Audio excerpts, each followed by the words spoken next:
महाविकास आघाडीमध्ये बिघाडी होण्याची शक्यता वर्तवली जाते। वंचितनं मागच्या बैठकीत 27 जागांचा प्रस्ताव दिला होता, पण अजून त्यावर चर्चा झाली नाही। मवियाचा 3 ते 5 जागांचा प्रस्ताव वंचितला अमान्य असल्याची माहिती सूत्रांनी दिली आहे। गुरुवारी दुपारी 2 वाजता प्रकाश आंबेडकर यांची पत्रकार परिषद होणार आहे आणि ते या पत्रकार परिषदेत काय भूमिका मांडणार याकडे सर्वांचं लक्ष लागलं आहे।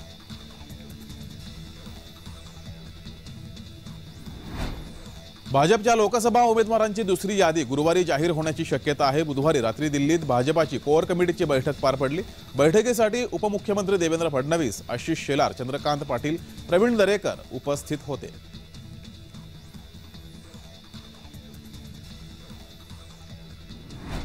ठाण्याच्या खारेगाव परिसरातील एका भंगारवाड्याला भीषण आग लागली।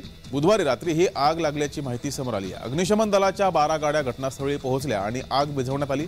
आगीचं कारण अद्याप अस्पष्ट आहे।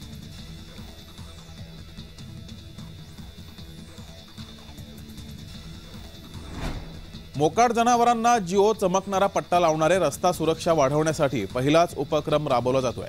जिल्हाधिकारी राहुल कर्डिले यांच्या मार्गदर्शनात जिल्हा नियोजन समितीच्या नाविन्यपूर्ण योजनेतून परिवहन विभागामार्फत 5500 चमकणारा पट्टा लावण्याचा उपक्रम हाती घेतला गेलाय। स्वयंसेवी संस्थेच्या माध्यमातून महामार्गावरील गाव परिसरातील जनावरांना चमकणारा पट्टा लावण्यात येतोय।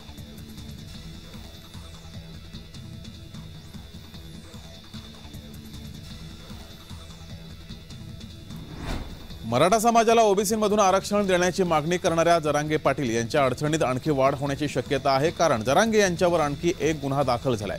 विनापरवाना रॅली काढून जेसीबीनं फुल उधळल्या प्रकरणी बीडमध्ये जरांगे पाटील आणि रॅली आयोजकावर गुन्हा दाखल झालाय। विशेष म्हणजे मागील 10 दिवसात जरांगे यांच्यावर हा तिसरा गुन्हा दाखल असून त्यांच्यावर आतापर्यंत एकूण 5 गुन्हे दाखल झाले।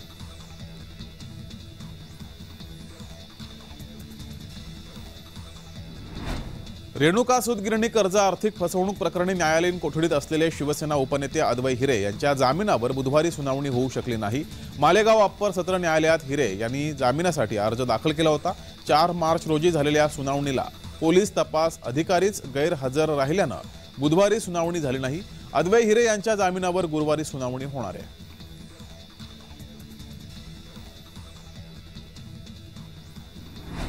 राहुल गांधी यांची भारत जोडो न्याय यात्रा 12 मार्च रोजी धुळे जिल्ह्यात पोहोचणार आहे। 12 मार्च रोजी दोंडाईचा या ठिकाणी यात्रेचा मुक्काम असेल, तर 13 मार्च रोजी सकाळी 11 वाजता ही यात्रा धुळे शहरात पोहोचेल। भारत जोडो न्याय यात्रेच्या नियोजनासाठी काँग्रेस प्रदेशाध्यक्ष नाना पटोले यांच्या उपस्थितीमध्ये धुळ्यात आढावा बैठक पार पडली। नियोजनाबाबत नाना पटोले यांनी कार्यकर्त्यांना सूचना केल्या।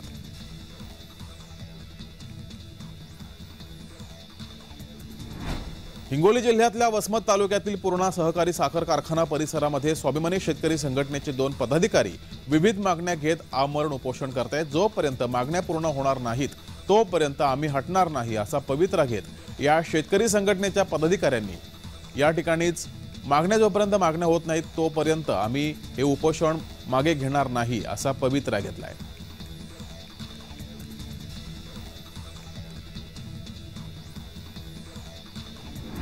तारकर्ली समुद्रकिनारा जगभरातील पर्यटकांच्या पसंतीस उतरतोय, मात्र या ठिकाणी रेड झोन होणार असल्यानं तारकर्ली ग्रामस्थ आक्रमक झालेत। तारकर्ली ग्रामस्थांनी ओरोस जिल्हाधिकारी कार्यालयाबाहेर आंदोलन सुरू केलंय। बंदर विभागाच्या अधिकाऱ्याने तारकर्ली समुद्रकिनारा रेड झोन असल्याचं ग्रामस्थांना सांगितलं, त्यामुळे पर्यटन व्यावसायिक आणि ग्रामस्थ ओरोस जिल्हाधिकारी कार्यालयासमोर आंदोलन करतायत।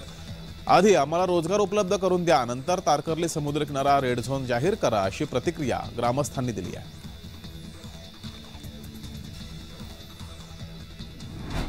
नवीन राष्ट्रीय धोरणाच्या शैक्षणिक धोरणाच्या अंमलबजावणीसाठी तयार राहण्याचे आवाहन संत गाडगेबाबा अमरावती विद्यापीठाचे कुलगुरू बार हाते यांनी केले। बुलढाणा जिल्ह्यातील खामगाव येथे गोसे महाविद्यालयात आयोजित वाणिज्य आणि व्यवस्थापन विभागात नवीन शैक्षणिक धोरणाची अंमलबजावणी या विषयाच्या कार्यशाळेत कुलगुरू बोलत होते।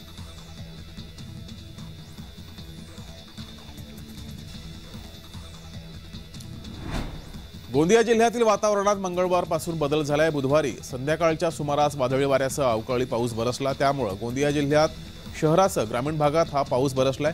10 ते 15 मिनिटं झालेल्या पावसानं रब्बी हंगामातील पिकांना फटका बसलाय।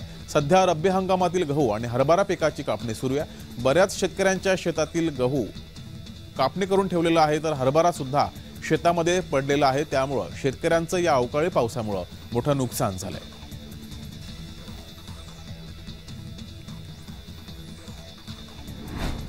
हिंगोलीच्या वसमत शहरात मोबाईल फोन विक्री आणि दुरुस्तीच्या 2 दुकानांना आग लागल्याची घटना घडली आहे। शहरातील आंबेडकर व्यापारी संकुलातील या 2 दुकानांना अचानक आग लागली। या आगीमध्ये दोन्ही दुकानातील साहित्य जळून खाक झालंय, त्यामुळे दुकान चालकांचं मोठं नुकसान झालंय।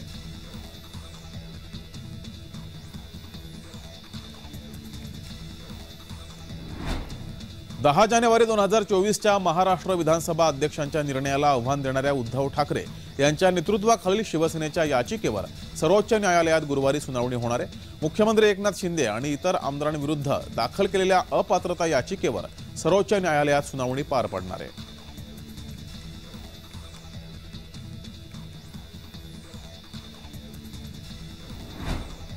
पुण्यामध्ये गुंडांकडून पुन्हा राडा घातला गेलाय।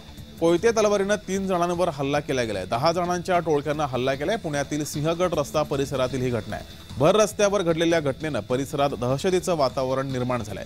बुधवारी रात्रीची ही घटना सीसीटीव्ही कॅमेऱ्यात कैद झाली आहे।